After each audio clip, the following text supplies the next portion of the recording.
पंचायत चुनाव की तैयारी जोरों पर है, लेकिन चुनाव से ठीक पहले सैकड़ों मुखिया के लिए बुरी खबर आई है। दरअसल नीतीश सरकार ने एक बड़ा फैसला किया है। बिहार के पंचायती राज विभाग के मुताबिक नल जल योजना का कार्य पूरा नहीं करने वाले मुखिया और वार्ड सदस्यों पर कार्रवाई की जाएगी। पंचायती राज विभाग इसकी सूची बना रहा है कि किन जिलों के मुखिया और वार्ड सदस्यों ने इस काम को नहीं कराया है। इस बार उनके पंचायत चुनाव लड़ने पर रोक लग जाएगी। सरकार के इस फैसले को लेकर बिहार का सियासी पारा 7वें आसमान पर है।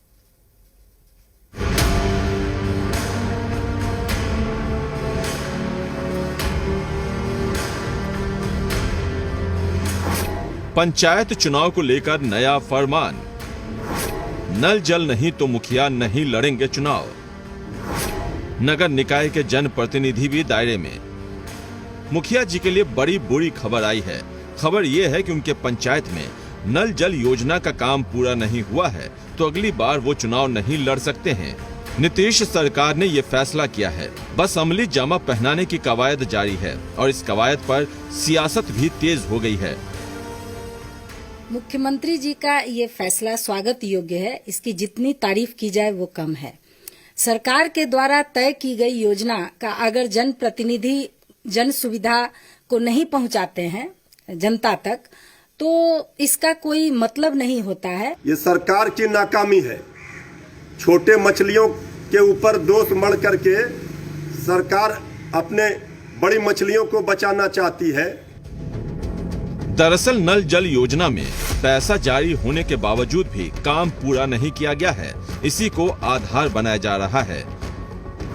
पंचायती राज विभाग के मुताबिक पंचायती राज अधिनियम में ये प्रावधान है कि चुने हुए जनप्रतिनिधियों द्वारा दायित्वों का निर्वहन में जानबूझकर कोताही बरतना पद से हटाए जाने का आधार है।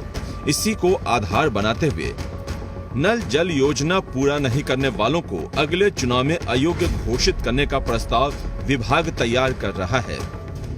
लेकिन सरकार का ये फैसला विपक्ष को रास नहीं आ रहा है। हालांकि बीजेपी इसका खूब समर्थन कर रही है। मुख्यमंत्री नल जल योजना की समीक्षा खुद कर रहे हैं, इसलिए जिम्मेदारी उनको अपने माथे पे लेना चाहिए। तो मुख्यमंत्री अपनी गलतियों की सजा उस गांव के मुखिया, सरपंच और वार्ड मेंबर की देना चाहते हैं। कहीं भी कोताही बरती गई है तो जनप्रतिनिधियों पर निश्चित तौर पर अंकुश लगना चाहिए। लेकिन मैं कहता हूं कि प्रशासनिक पदाधिकारियों को भी, जो प्रखंड स्तर पर हैं, उनको भी नहीं बख्शा जाना चाहिए। सरकार के इस फैसले पर सियासत गरमाई हुई है, लेकिन सवाल उठता है कि क्या इतना आसान है इस फैसले को लागू करना? यह काफी प्रशंसनीय भूमिका है राज्य सरकार की, लेकिन मैं समझता हूं कि राज्य सरकार के जो पदाधिकारी हैं वे आज अपना निष्ठा खो चुके हैं। लोकतंत्र में पंचायत चुनाव उतना ही अहम है जितना संसदीय राजनीति का चुनाव। ग्रामीण इलाकों में विकास को जमीन पर लागू करने की जिम्मेदारी पंचायतों पर ही होती है। लेकिन अगर इसी में गड़बड़ी हो तो इसे ठीक करना भी जरूरी है। नीतीश सरकार ने योजनाओं को लेकर जो निर्देश दिए हैं वो गड़बड़ी को ठीक करने के लिए दिया है। पर सवाल उठता है कि क्या संसदीय राजनीति में भी ऐसी व्यवस्था लागू की जा सकती है? क्या राइट टू रिकॉल को लेकर संसदीय दल तैयार होंगे? शैलेंद्र के साथ रितेश, जी मीडिया, पटना।